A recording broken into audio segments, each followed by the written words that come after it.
नमस्कार। प्रदेश के अंदर जो लहर थी अब वो कुछ अलग दिखाई दे रही है। शुरुआत में कुछ बातें हुई, कहा जा रहा था कि सभी के वोट नहीं बने हैं, जहां 5 वोट हैं वहां 2 ही आ रहे हैं। अगर आपका नाम मुस्लिम है या यादव है तो आपका वोट काटा जाएगा। वही फैक्टर अब जाके रिजल्ट के अंदर दिक्कत दे रहा है समाजवादी पार्टी को। और सीधे हमारे साथ एडवोकेट भानु प्रताप जी हैं। अब उनसे जानेंगे ये जो रेल थी या फिर इसके डब्बे ढीले पड़ गए, क्या मामला है, सब सीधे देखेंगे। क्या कहेंगे सर, वो फैक्टर शुरू हो गया है जो पहले बोला जाता था कि यहाँ वोट काटने से दिक्कत होगी? नहीं, वो एक चीज नहीं है, सारी चीजें वोट काटने से ही। ये भी पहली बार ही हो रहा है कि भाई हर बूथ से 50 से लेकर 100 वोटें काटी गई हैं, और वो भी जाट बहुल इलाके में जाटों की काटी गई हैं।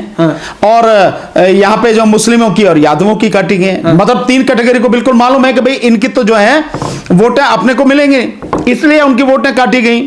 और वो फैक्टर अब दिख रहा है। एक ही अगर आप सीट पर एक ही बूथ पर अगर आप काट लोगे 50 से 100 सीटें तो 20 से 25 हजार वोटों का अंतर पड़ेगा। वो अंतर अब सब दिखने में आ रहा है, सारी चीजें। और ये केवल इसकी बात नहीं है, आप इगलास में देखें, जो अलीगढ़ हाथरस में पड़ता है इगलास, वहां पे तो एक गांव में करीब 600 से 700 वोटें गायब थी पूरे गांव की। एनडीटीवी ने बाकायदा न्यूज दिखाई उसकी। वो तो केवल वो नहीं है, वो चीजें हैं। और चुनाव आयोग द्वारा जिस तरह की सारी चीजें की गई हैं, चुनावों को 7 फेज में कराना, वहीं से बेईमानी दिमाग में शुरू हो जाती है। और उसके बाद में ईवीएम, ये सारी गड़बड़ी जिस तरह से है, सब कुछ बिल्कुल क्लियर है कि बेईमानी से इलेक्शन हुआ है, निष्पक्ष चुनाव नहीं है, जानबूझकर बेईमानी की गई और जिताया गया बीजेपी। अखिलेश को देर हो गई ये सब समझाने में, या फिर अब भी नहीं वो समझ रहे हैं? मैं नहीं कह सकता कि उनको देर हो गई या कोई बात हुई है किसी भी तरह की। उन्होंने अपनी तरफ से पूरा प्रयास किया है, ऐसी बात नहीं है कि प्रयास नहीं किया। लेकिन जब सारी मशीनरी और पूरा चुनाव आयोग ही बेईमानी कराने पर तुल जाए तब आप क्या करेंगे? तब क्या करेंगे? आप देखिए, अखिलेश जी ने तो जब अभी प्रेस कॉन्फ्रेंस की 3-4 दिन पहले की, तो तब उसमें ये कहा उन्होंने बाकायदा कि जो चीफ सेक्रेटरी है, चीफ सेक्रेटरी की तरफ से निर्देश है हर कलेक्टर को कि जहां पर बीजेपी हार रही हो वहां पर काउंटिंग धीमी की जाए और उसके बाद में उसको सब मैनेज किया जाए। और वही सारी चीजें आ रही हैं, क्योंकि पिछले 1-1.5 बजे से देख रहा हूं मैं, वही जो समाजवादी पार्टी आके टिक गई है 130-32 के आसपास पर, और जो बीजेपी है वो 160-65-68 के आसपास में आके टिक गई है। वहीं पर वो सब कुछ चल रहा है। क्यों नहीं अभी तक हो रही? क्या काउंटिंग मतलब बंद हो गई है क्या? क्यों नहीं? पहले जब इतनी स्पीड से सारी चीजें हो रही थी, अचानक इतनी गति धीमी कैसे हो गई? तो फिर वही खेला होने वाला है जैसे वहां पे हुआ था, बिहार में हुआ, बिहार के चुनाव में। और तेजस्वी यादव जी की जो सीटें हैं उनको रोक लिया गया, बाद में डिक्लेयर किया गया तो बीजेपी जीत गई। वहां पे सवाल पैदा होता है जब चुनाव आता है, रिजल्ट आता है, तभी ईवीएम का ढिंडोरा पीटा जाता है, आगे पीछे तो कोई बात ही नहीं होती। नहीं, कौन कहता? हमने तो शुरू से किया, हम तो लगातार कर रहे हैं। इस चुनाव के शुरू होने से 6 महीने पहले हमने सिग्नेचर कैंपेन चलाया कि ईवीएम को हटाना चाहिए, अगर ईवीएम रहेगी तो दिक्कत होगी। लेकिन लोग साथ नहीं देते हैं। करें क्या? लोग ट्विटर पे आपको वाहवाही देंगे, आपको फेसबुक पे बड़े आपकी प्रशंसा करेंगे, लोग आपको यूट्यूब पे बड़ा बढ़िया कहेंगे, आप बहुत बढ़िया काम कर रहे हो, बहुत अच्छा कर रहे हो। जमीन पर साथ देने की बात है, साथ नहीं देते तो कोई क्या करेगा? आदमी मजबूरी हो जाती है आदमी की। हम संघर्ष कर रहे हैं, बता रहे हैं लोगों, लोग अगर सिग्नेचर करके भी नहीं दे सकते हैं साथ हमारा या किसी का भी साथ, तो फिर कैसे किया जाए?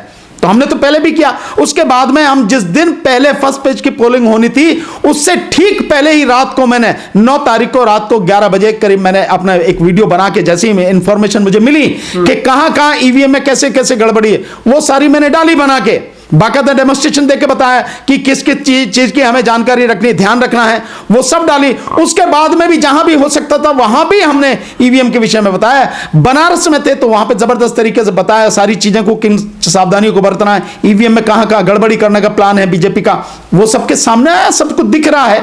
और वो वीडियो करोड़ों में लोगों ने देखी है। तो हम तो लगातार उसके विषय में बता रहे हैं, उठा रहे हैं। और हम तो बहुत स्पष्ट रूप से, आप ईवीएम आज हटा दीजिए, कल चुनाव करा लीजिए। अब तो जीते हुए हैं ना, 2/3 मेजोरिटी के लगभग है ना बीजेपी वाले। मैं दावे के साथ कह रहा हूं, आप कल चुनाव करा लीजिए, बैलेट पेपर से बीजेपी का आपको पता लग जाएगा कि किसने पानी में है। अच्छा, स्थिति ये भी देखी जाती है, तमाम जो भाजपा के नेता हैं कूटे जाते हैं, वहां डिप्टी सीएम को खदेड़ा जाता है, वहां रोजगार मांगते हैं योगी जी से तमाम युवा। उसके बाद भी जब दिखता है कि जन समर्थन विपक्ष के साथ है और ऐसा रिजल्ट जब आ जाता है तो पेट में हजम कैसे हो? वही स्थिति। अब आप बिल्कुल आप सही कह रहे हैं भाई, आप सारे पत्रकार जो हैं, आपने जमीन पे देखा है। पश्चिमी उत्तर प्रदेश में बीजेपी के कैंडिडेट्स को कहीं घुसने नहीं दिया गया। इसके साथ साथ करीब 23 या 27 जगहों पर उनको जो है भगा दिया गया है। यह स्थिति सबने देखी है। बेरोजगारी का मुद्दा बड़ा जबरदस्त था, युवाओं में बड़ा रोष था, बहुत मजबूती के साथ युवा इकट्ठा था। अखिलेश यादव जी के साथ में, सपा गठबंधन के साथ में बहुत मजबूती से था। जो मुद्दा था बेरोजगारी के साथ साथ में महंगाई का मुद्दा, शिक्षा का मुद्दा, मजदूरों का मुद्दा, किसानों का मुद्दा, गन्ना किसान का मुद्दा, महिलाओं की सुरक्षा का मुद्दा, सारे मुद्दे थे, मैदान में थे। और छुट्टा सांड और जो गाय हैं उनका मुद्दा, जो आवारा पशु उनका मुद्दा, सारा सब कुछ था। और बल्कि छुट्टा सांड और गाय का मुद्दा तो आखिर में 2 चरणों के बाद तो इतनी तेजी से उठा कि लगता था कि आखिरी फेज तक पहुंचते पहुंचते वही प्रमुख मुद्दा हो गया। और क्योंकि किसानों का इतना बड़ा नुकसान हुआ उससे, तो वो जो स्थिति से सारे मुद्दे थे वहीं पर। कोरोना में जो बर्बादी हुई, तबाही हुई, वो सब मुद्दे थे।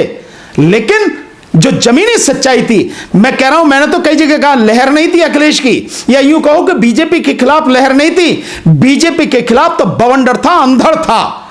इस तरह से युवा इकट्ठे थे। आप रैली देखिए, जो बुंदेलखंड में माननीय अखिलेश यादव जी की जो रैली है, ऐसी रैली अब किसी ने देखी नहीं। इतना जबरदस्त सैलाब था। और 19 में से 18 सीटें बीजेपी ले गई है, एक ही सीट वहां पे मिली है। मतलब ये जो चीजें, इसके अलावा आपने यहां पर देखा दबथुआ में जो मीटिंग हुई जयंत चौधरी जी की और अखिलेश जी की, कितना जबरदस्त जो इधर मेरठ में जो वो था, सैलाब था, जन सैलाब।